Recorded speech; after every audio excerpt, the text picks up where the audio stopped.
This is Unmasked. I'm Kedra Flowers. This podcast is about saying the thing you usually think through first, the truth that gets edited, softened, or swallowed. These conversations are not polished. They're simply honest. And they're for anyone who's tired of explaining themselves to be understood. Man, are we on a roll? Okay, this is part 3 of Fear of Work. So if you've heard the first 2 episodes, the first fear of work was anxiety when it's time to go into the office or go to work. 2 was sleepiness. And here we are at 3. And it occurred to me after recording the last episode that because I am learning, like this isn't, you guys are walking this journey with me, but I'm literally learning what is happening. Like imagine somebody giving you, well, if you're neurotypical, everything you has been a biology of your body. Your science class, your biology class was a study of your body and your makeup and your nervous system. But for those of us who are autistic or neurodivergent in general, autistic ADHD, that's not part of that study, right?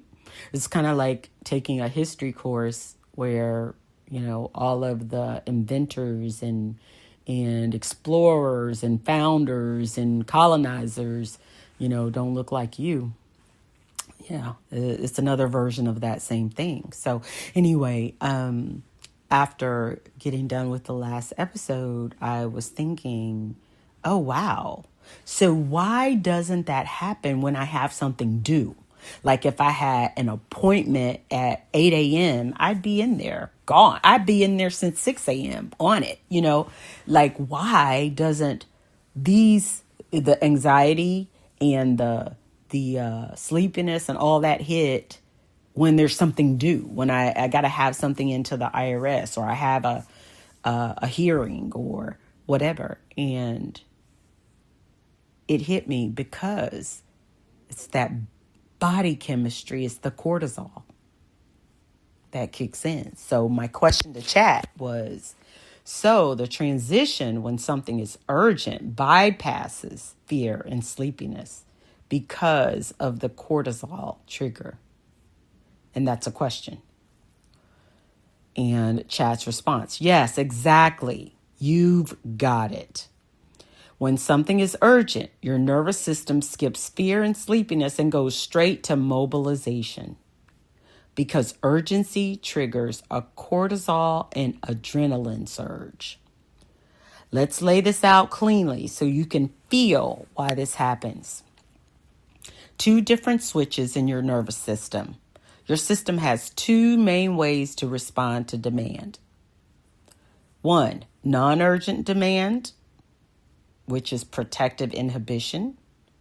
This is what you're experiencing most mornings. Demand is anticipated, stakes are real, but not immediate, no external deadline forcing action right now.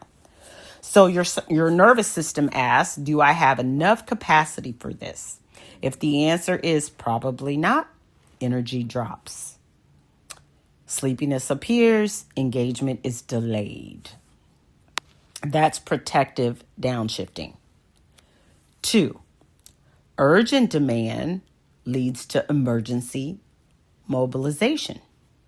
When something is urgent, deadline is immediate, external pressure is undeniable, there is no choice. Your nervous system doesn't debate.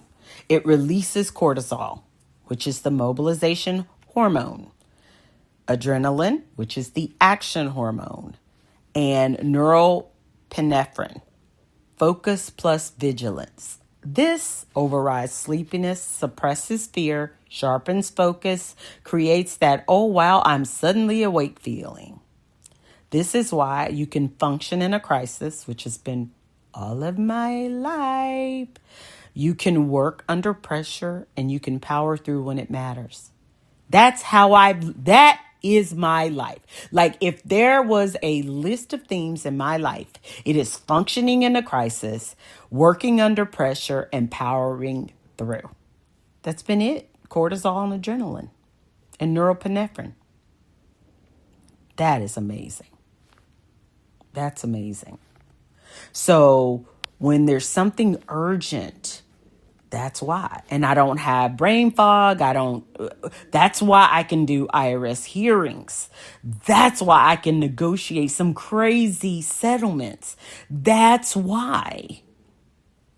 Because I'm at my best when those drugs are present in my system. And those drugs are only present in my system if I didn't study for the test, but get up the morning of and read the chapter.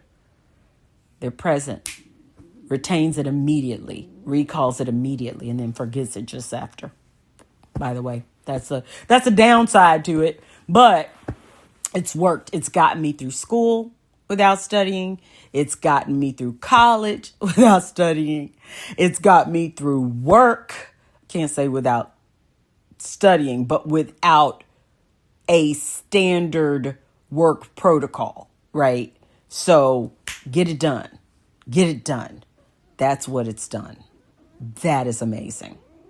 So why fear disappears during urgency? Fear requires time and uncertainty.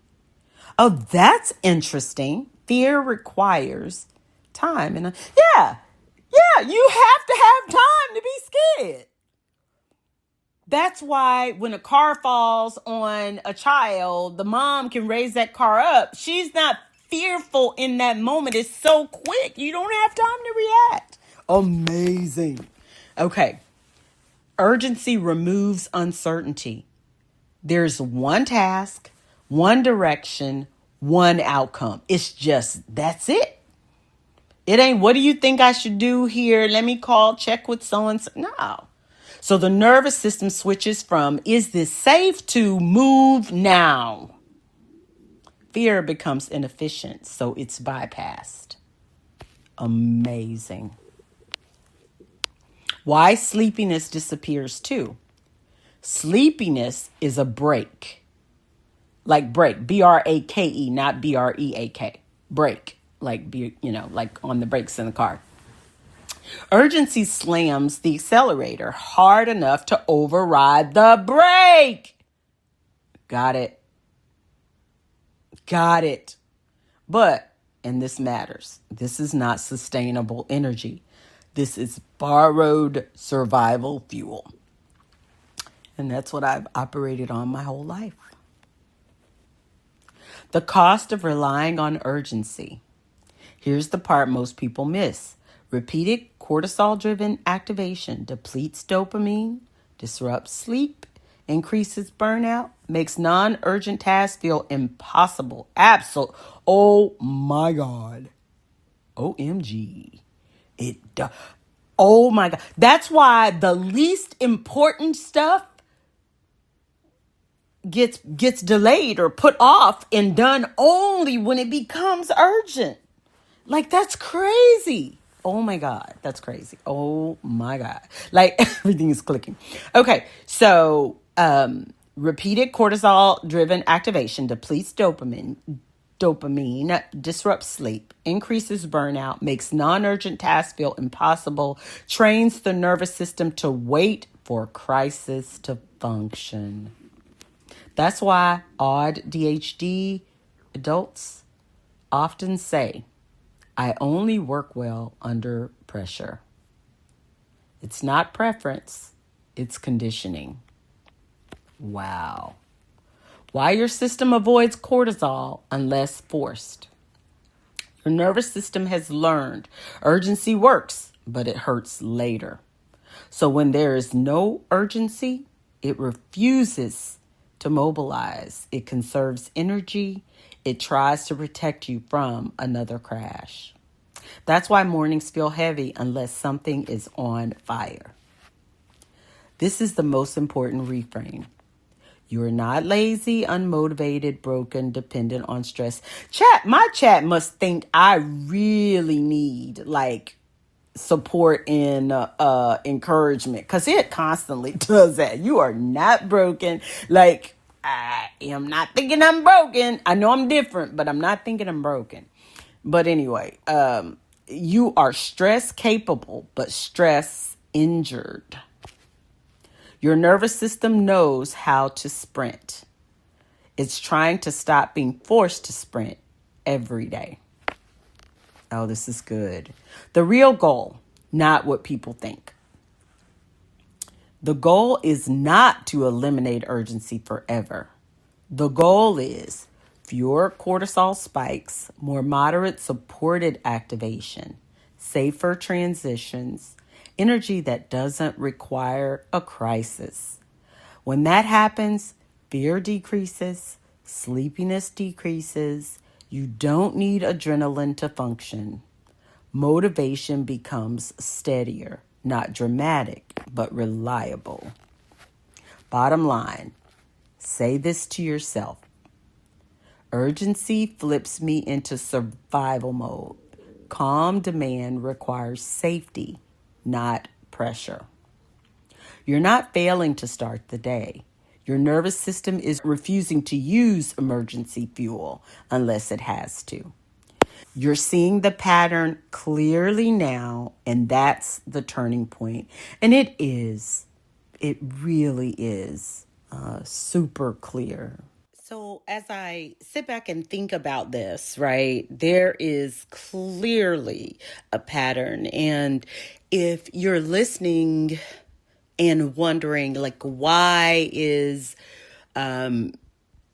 she sharing all of this? Why is she having this one-on-one, this public one-on-one with ChatGPT? Why isn't she editing the videos to remove out the uhs and the ums and the all of that? Well, for me, all of this is part of unmasking, part of stopping the perfectionism that I've lived with my whole life because of imposter syndrome, because I knew something about me was different.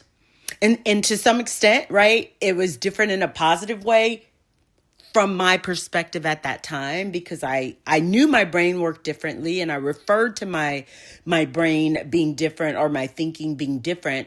But this is going to sound horrible, but I would say that because as part of the mask, I am like not saying the unsaid, right? I'm saying it the way possibly a neurotypical person would say, which is, my thinking is different, my whatever. But what my thinking really was that, well, I'm smarter than all these people. Like, what is going on? And so my brain and smarter, the reason I thought it was smarter is because I saw things other people didn't see. I caught things other people didn't catch. I saw things in work related, just in my whole life.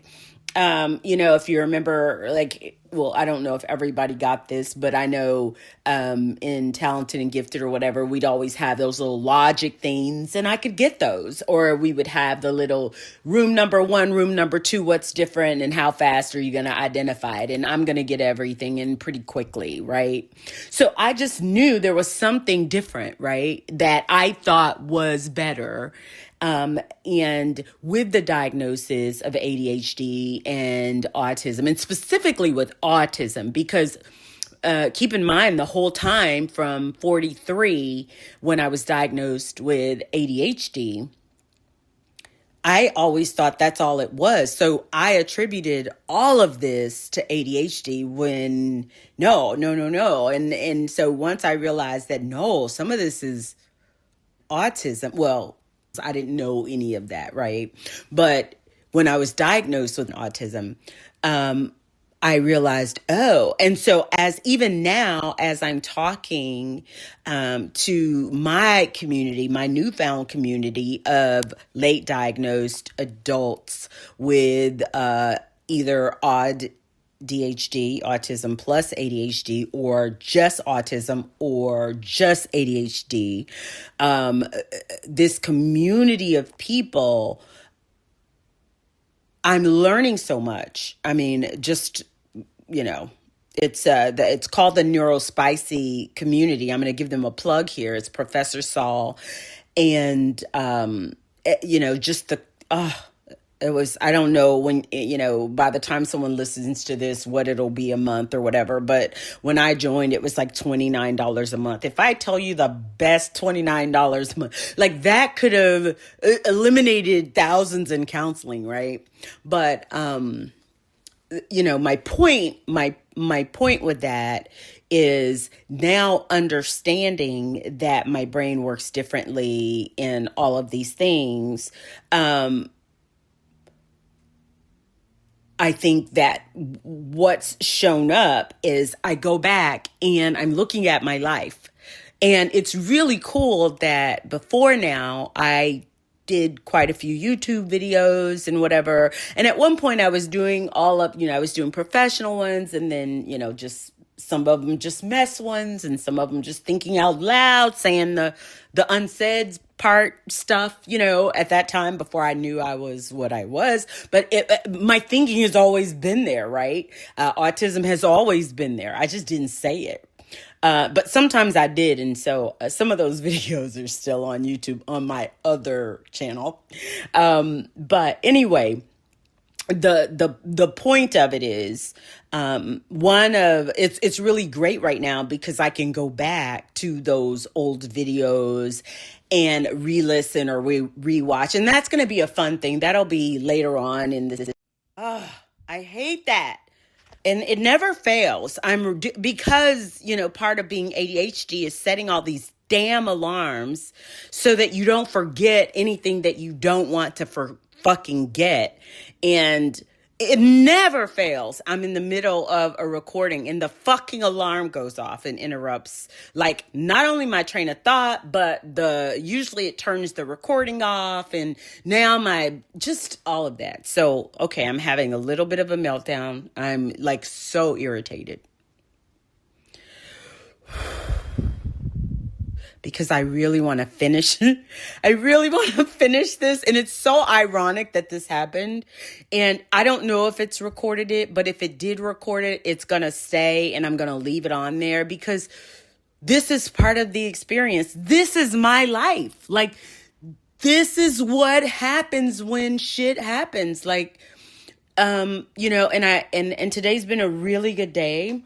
And so I was able to get a little work done, all that, get the podcast thing posted, and then decided to do this other little clip in on the podcast, which I thought was going to be shorter, but it's already getting long, as you can see. But anyway, I went back and I remember doing a video on morning meditations.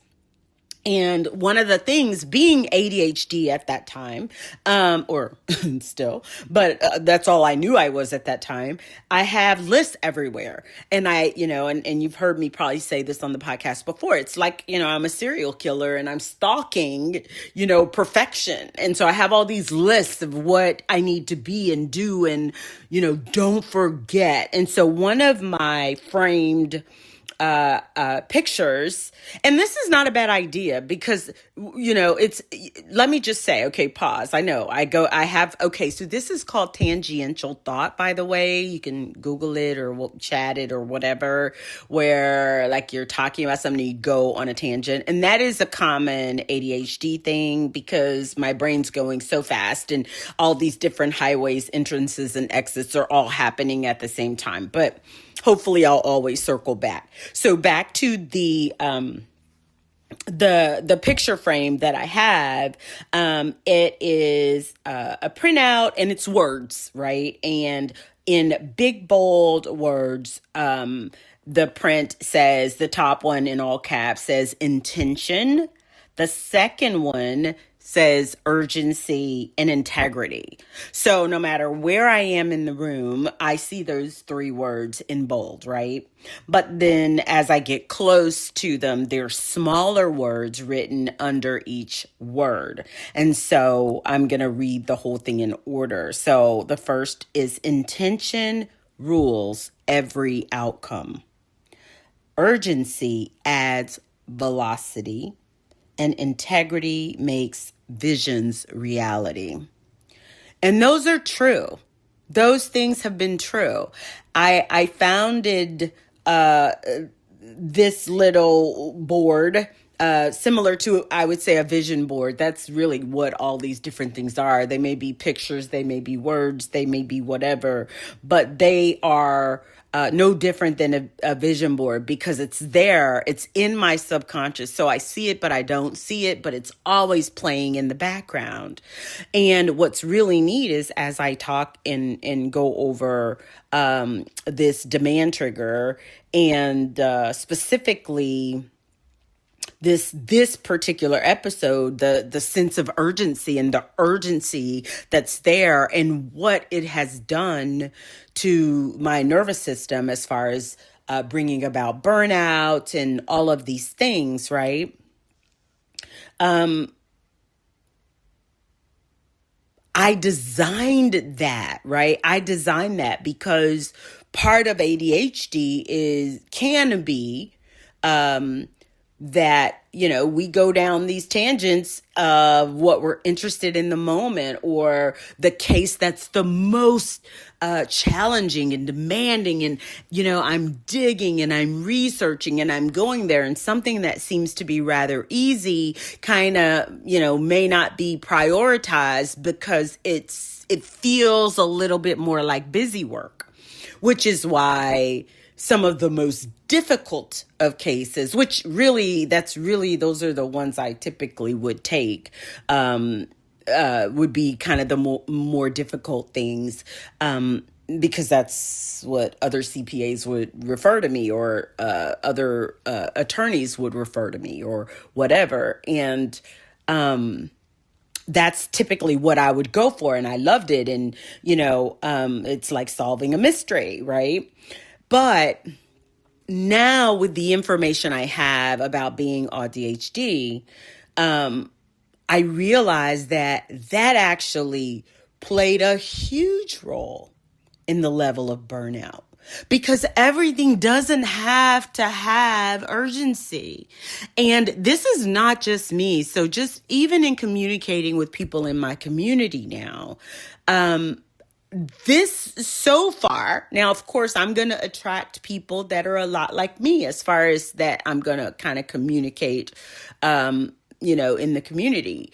But it's pretty common, even just in the community conversations and chats that we have. Like, it's pretty common that desire to just kind of push through the norm is a struggle. And we kind of wait until the night before the test to get it done. And then we get it done and we blow through it. And that is, that's one of the things that could make us think that we're smarter or brighter or quicker or whatever, and a lot of that actually comes, or I know in my situation, came from neurotypical people who knew me and would say, oh my God, you're so smart. If I could just have what you have, can I just have a little bit of what you have? Because they worked hard, they studied hard, they, in some cases, worked really hard for that A, or really super hard for that B or that C. And then they're like, okay, you studied last night and aced this thing, kind of thing. And so over the years, you hear people, or even with teachers, you hear people say, oh, you're really gifted. Like, that's, yeah, you got that. You must have really put in some effort there. And I'm like, yeah, right. I kind of did it the night before, but, the bottom line, I guess, with it that I'm making is, I needed that sense of urgency to make something important, right? To make something that I wasn't necessarily so interested in, because it wasn't so much of a challenge and it didn't make me have to work. That sense of urgency is what pushed it to the top.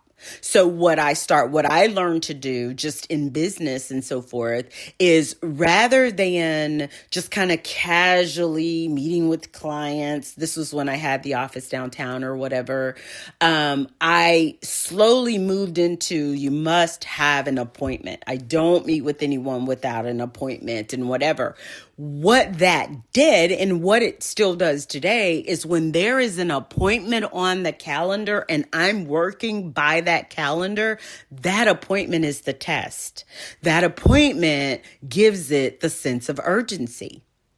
But now, in light of this new diagnosis and the doctor I'm working with now, I'm starting to understand that I actually need to get out of that fast lane because, see, I've done that for so long. I think I was looking to see what date I did that original video I just mentioned about the morning meditation. I think that was 2017 when I did that video about this signage, but this signage had been there. I just decided to do a video at that point.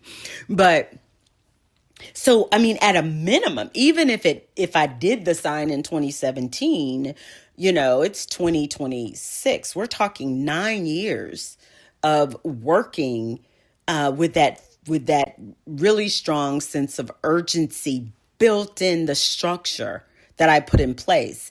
And whatever degree of success that I've had has been by having these structures in place, right?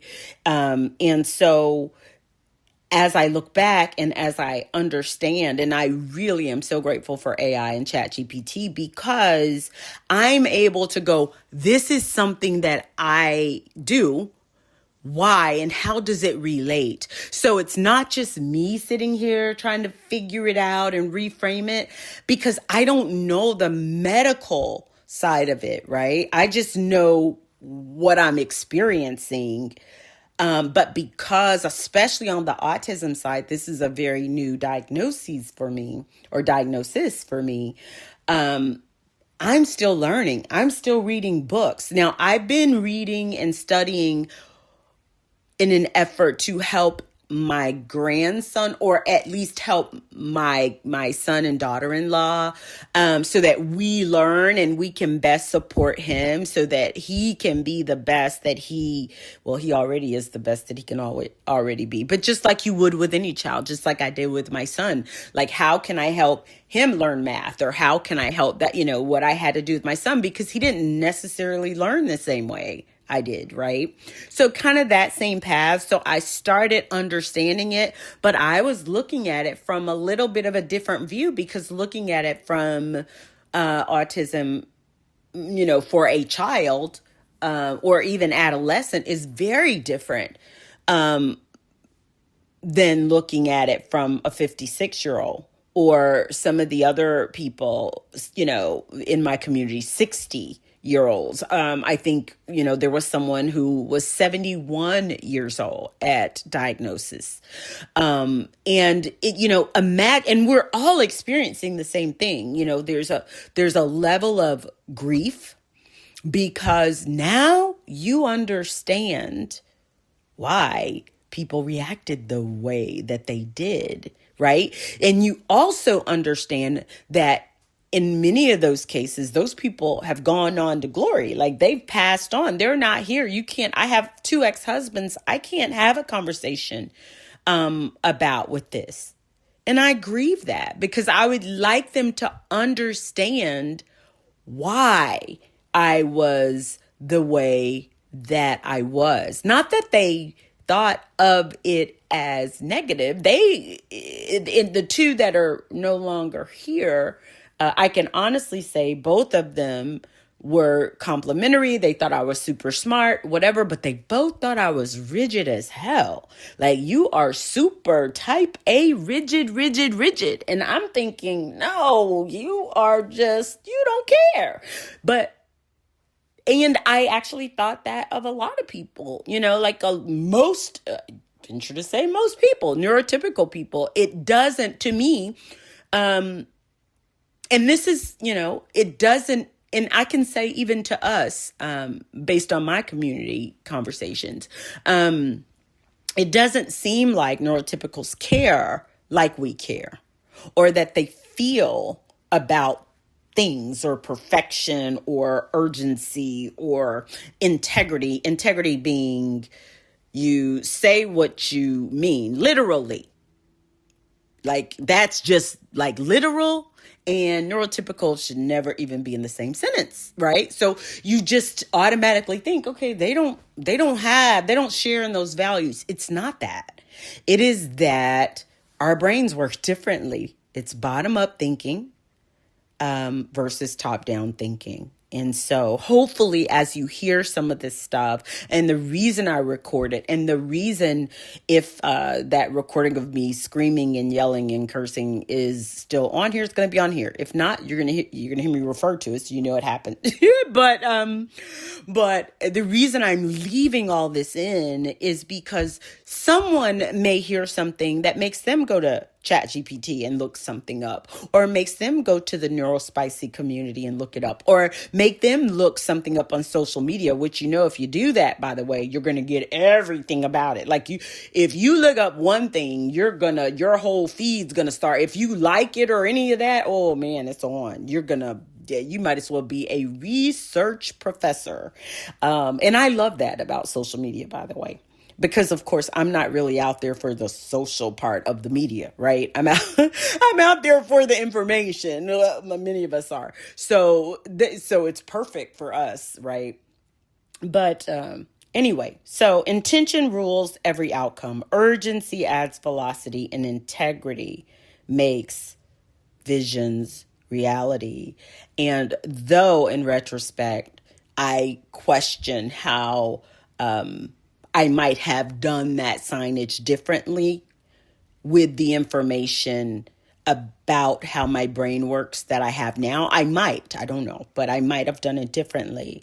I will say to anybody listening, it works. And if you find you have an area, whether you're neurodivergent, or not, whether you're neurotypical, whatever. It's a big deal with vision boards, with just in general. So it doesn't matter how your brain works. The law of attraction works. It doesn't matter. It's a reality. What you sow, you will reap. That works. That's the law of attraction. That is, So at the end of the day, I will say maybe my words would have been different. Maybe my focus would have been different, or maybe there just would have been an extra word in there, but go slow. So maybe I would say intention rules every outcome. Urgency adds velocity, which speeds up the outcome to come, right? Integrity makes vision reality. And maybe the last part would have been, but go slow. So I do believe it's possible to have a sense of urgency. I need to meet the deadlines. I need to get things done. And to plan my life, my world, my business in such a way that I can go slow and ride. Instead of being in the fastest left lane on the highway, maybe I could be in that middle center lane, right? And kind of love on my nervous system a little better. But I can't undo it. But I can do it that way going forward. Thanks for listening. And if you're hearing this, I love you. And that's a fact. I don't say things I don't mean. And I mean that. All right. Have a good day. Talk to you later. Until next week.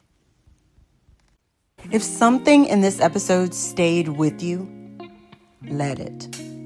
You don't have to resolve it today. You don't have to explain it to anyone. I'll see you next time.